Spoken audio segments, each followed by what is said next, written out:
Hey guys, Craig here again. So an update on the Academy F16. As you can see, it's all built and primed now. It didn't take long to build it all. Probably from start to finish, maybe about an hour and a half, 2 hours. Very basic kit to put together. There's nothing complicated about it. But here it is.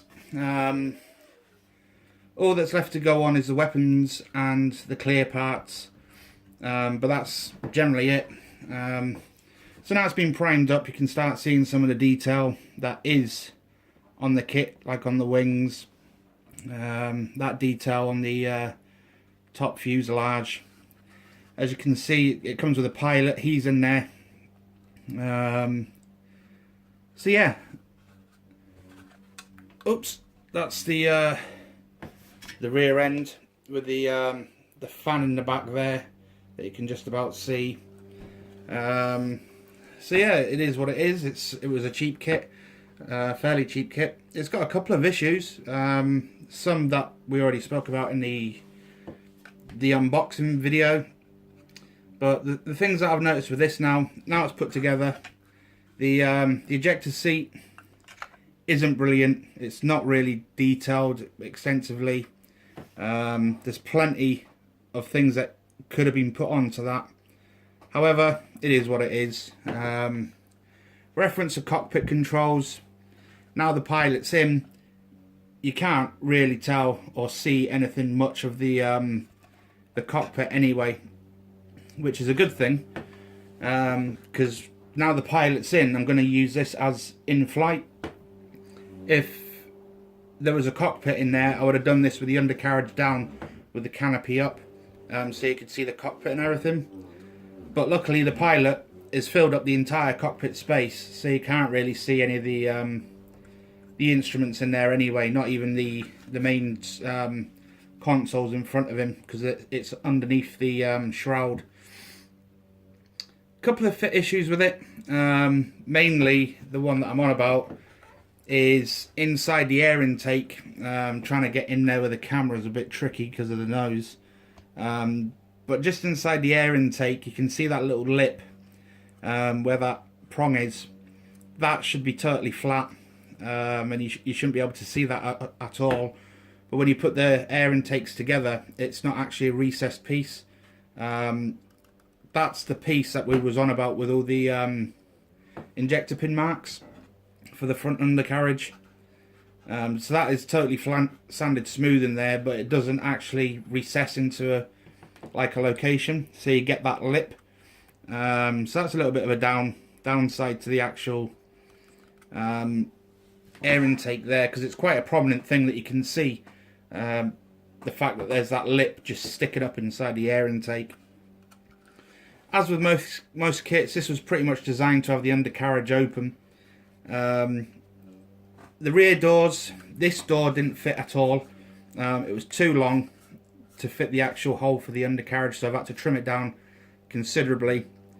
The little pins that come on the side to locate it for it to be open, I've had to cut those off and sand it smooth up here just to get rid of that. This side didn't fit too bad at all, so as you can see, that door fit in pretty well.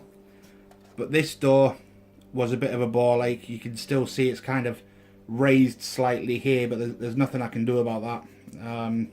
If I sand that any further, it's just going to leave a big hole in the plastic, because I've sanded that as thin as I can get it, and it still doesn't fit properly.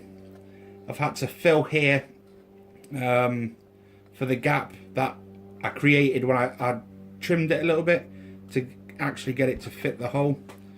The front undercarriage door, I've left it like this so you can see it. Doesn't fit at all because it's designed to be open.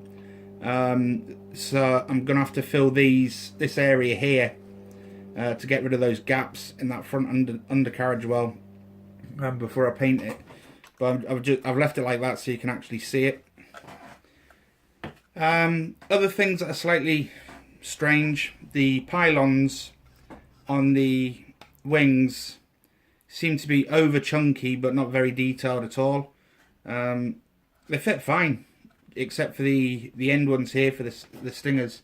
The location pins on the part are too big for the holes, too long for the holes. So you've got to trim them down literally flat, and then they fit fine. But yeah, the pylons are a little bit interesting. You get some weapons in the kit that don't actually fit any of the pylons, period. But I'll show you that in a minute. It looks like a targeting pod or something along the lines of a targeting pod. But they don't actually fit anywhere on the plane. So that's pretty much the f16 built and primed, ready to go. I'm just going to do it as the box art variant, and instead of using that big red and white decal for the wing, I'm just going to paint it, mask it off and paint it instead of that huge decal, because there's quite a lot of there's quite a lot of detail on that rear wing, and to try and microsol or set that to get it to sit around that rear wing cowl is going to be a nightmare. It's not going to sit properly anyway, so I'm just going to paint the rear wing. But that's generally it. Like I said, the only things that are left now are just putting on the clear parts, and just filling that front undercarriage bay. Now I've shown you the fit issue. But yeah, it is what it is. It's a cheap, no frills version of an f16. From what I can gather, the A variant, the only difference between the A and the C with the kit is this piece here to the tail. You get two different sections there. The A is just totally flat, and the C's got all the extra detail on it, so I've gone for the extra detail. But we'll see what it's like when it's painted. Yeah, it's not challenging at all. It's quite an easy build. If you're going to do it in flight, you've got a little bit of sanding and filling. But like I said, the only reason I've gone for in flight is because it's got the pilot and it's taken up the cockpit, so you can't actually see the missing detail from in there anyway. The other things that you get with the kit are the weapons. So in the weapons box, these are all primed and ready to go. I've got two drop tanks that I'm going to put on, and those location points there are massive. It's just literally two big blocks of plastic, and you put it into the two big gaping holes on the pylon, and you get little tiny bits either side of that just sit out of there, so it looks as though it's clamped.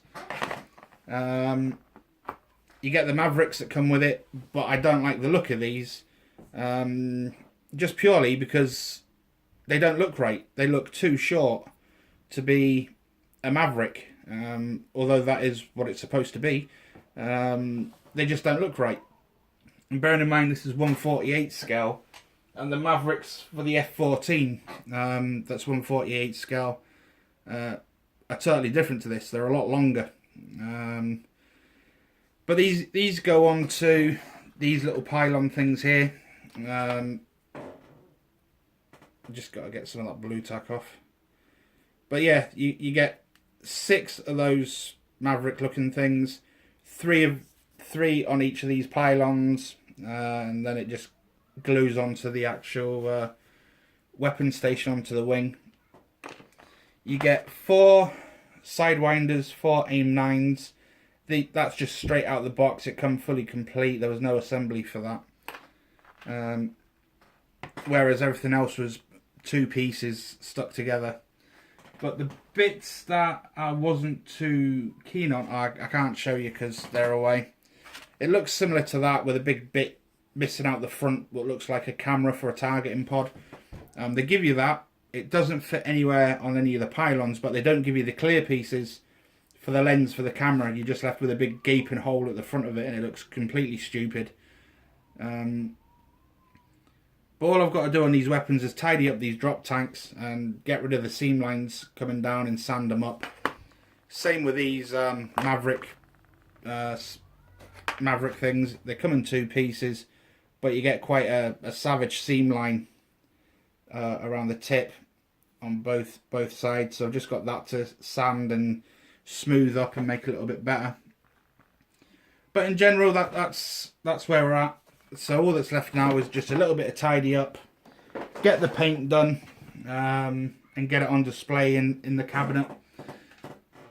And then we'll start thinking about looking on to the next project, which will be, it's probably going to be the ZIL truck. I might order that one first, and then order the D9 once I've done the ZIL.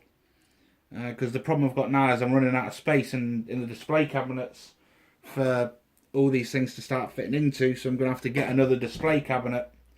And I'm not entirely sure where it's going to go, but we'll figure it out. So I needed another display cabinet to get more kits put into it, basically.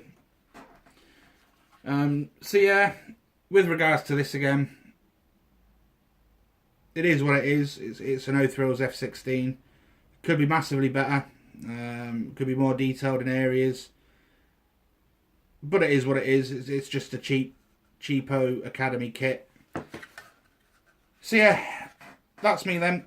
Any questions or comments, again, just as you normally do, guys, just put it in the section below.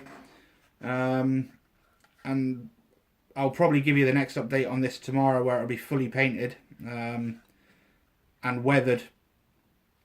And in fact, the next video, which will probably be tomorrow, will be the completed thing, fully painted and the like. And then that'll be the end of that project. So anyway, that's me for now, guys. And I'll speak to you later. Thanks for your time.